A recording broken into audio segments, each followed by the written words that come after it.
Before the break, we showed you highlights from last night's Democratic presidential debate. And joining us now for a lightning round to break it all down are CNN political commentators Marc Lamont, a professor at Morehouse College, and Ben Ferguson, host of the Ben Ferguson Show. All right, Ben and Marc, you know the drill. You have 30 seconds for each answer. And Ben, I'm going to start with you. Who won the debate and why?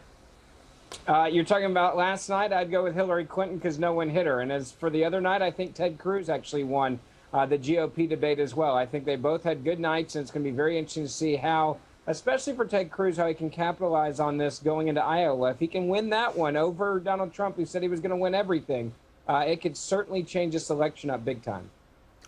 Only Ben can turn a question about the Democratic debate into something about Republicans.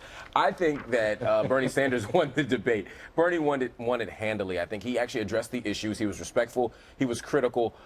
He didn't beat up on Hillary. He didn't play to the cheap seats like Martin O'Malley with weird age jokes. He did the exact right thing. He kept on his message, and he was strong. Will it be enough to persuade voters? It's hard to say, but he certainly was on message. All right, Ben. Okay, Ben, pretend you're Martin O'Malley's campaign director. Tell me how he wins the nomination.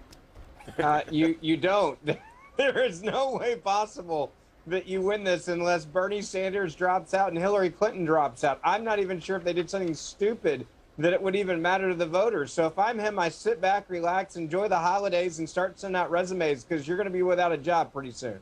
You don't even need 30 seconds, Ben. All right, Marc, to you, your thoughts. It's like a football team that's down by a lot of points, like Ben's beloved Dallas Cowboys are every week. It's true. You just start throwing. You just throw the ball deep. You start throwing Hail Marys. Right now, he needs to throw Hail Marys. That means he needs to have a radical plan for changing America. He needs to go hard at Hillary Clinton. I'm not suggesting that he does anything unethical. I'm not saying that he does anything uncivil. But he needs to swing hard for Hillary and Bernie. He needs to make voters think that they are simply unreasonable candidates. That's his only hope. It's a very small hope, though. All right, I want to play you guys a clip from Saturday Night Live where Hillary Clinton from 2008 meets Hillary Clinton from 2015. Take a look.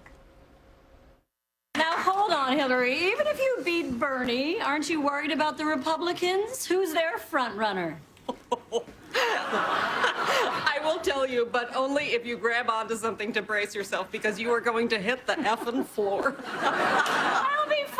Just tell me. No, yet you need to hold on to something. Hillary! I am warning you, Hillary. Just tell me. Donald Trump. You got to laugh at that. So, Ben, if Clinton's the Democratic nominee, is Trump her dream opponent? I don't know if necessarily dream opponent. I think it certainly would make for a very lively debate. If you're Hillary Clinton right now, I think your dream opponent probably would be Jeb Bush, because I think you would think he's the easiest to beat.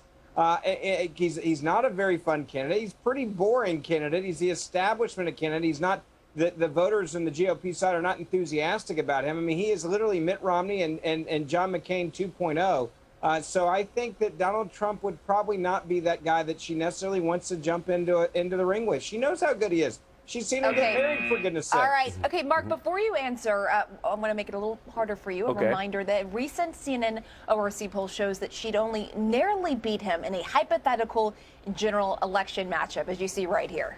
That's very true. But some of that polling is simply about favorability and likability. There's going to come a moment where people are going to have to say, do I want Donald Trump to be my president? And the truth is, there are many old guard Republicans who absolutely will not vote for Donald Trump. I'm not saying they'll go vote for Hillary, but they will stay home. And if Hillary Clinton has an energized base and Donald Trump does not have an energized base, and I think a Donald Trump general election could actually keep more people home than a Mitt Romney general election. If that in fact happens, Hillary Clinton would love to have Donald Trump across there. In fact, I think anybody, if they were running for president, would like to have Donald Trump running against them. Right. I could probably win against Donald Trump.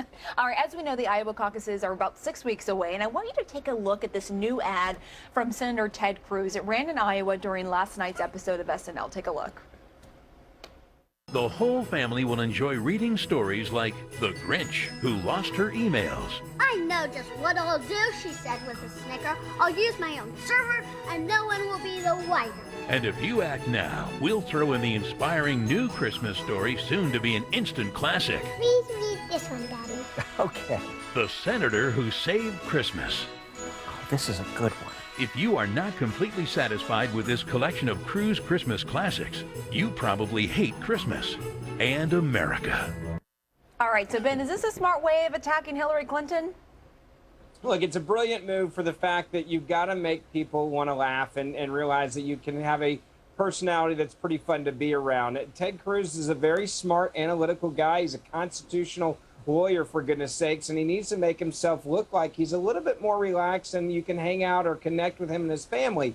The other thing is there's really no downside to doing this because you're only asking Republicans to look at you right now. This is not a general election play. This is a primary play to get some momentum early on. I think it's a very smart move, and it'll probably work out well for him. All right, Mark. It will absolutely work out well for Ted Cruz. He's going to be the next president. No, it's not going to work, Ben. It's stupid. I was like, wait a second. I'm just saying, Ted Cruz is a second-tier candidate. He's polling higher in the last month or so, but at the end of the day, I don't think people like him. Democrats don't like him, and quite frankly, Republicans have shown for the last 2 years they don't like him because he doesn't play ball and because his personality seems to be at odds with other people inside the party. So yes, this is a nice little fun thing to do on Saturday Night Live, but I think what's laughable is the idea that he could actually win the nomination and the presidency. So go ahead, do it, Ted, but I don't think it's going to help. What's also laughable is you agreeing with Ben at the very beginning of your answer. I thought they were actually agreeing. Hey, that won't happen. All right, Ben Ferguson, Marc Lamont Hill, thank you very much. Appreciate it. Happy Pleasure. holidays. Thanks for having us.